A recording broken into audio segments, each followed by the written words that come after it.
Hello నమస్తే అందరికి. ఈరోజు రెసిపీలో చింత చిగురుతో పులిహోర. చింత చిగురునైతే శుభ్రంగా కడిగేసేసి ఆరబెట్టేసేయండి.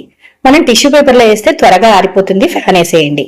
ఇక ప్యాన్ పెట్టేసేసి మినపప్పు, మిరియాలు, ఆవాలు, అలాగే ఎండుమిర్చి, ఇక ధనియాలు కూడా వేసుకోవాలి. నాకు ధనియాల పౌడర్ ఉందని నేను వేయలేదు.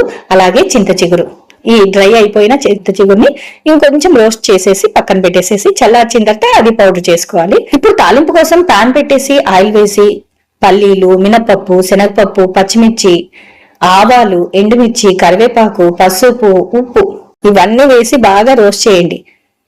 ఇక ఇది రోస్ట్ అయిన తర్వాత పక్కన పెట్టేయండి. ముందుగానే వేయించి పెట్టుకున్న చింత చిగురులోకి నువ్వులు అలాగే ధనియాల పౌడర్ కూడా వేసేసి పౌడర్ చేసి పెట్టేసుకుందాం. ఈ పౌడర్ ని ముందుగానే మనం తాలింపు పెట్టుకున్నాం కదా, అందులో వేసేసి కొంచెం దూరగా వేయించేసి చల్లారి పెట్టుకున్న అన్నాన్ని కూడా కలిపేసేయండి. మరి కాస్త పులుపు కావాలంటే నిమ్మకాయనైతే పిండేసుకోండి.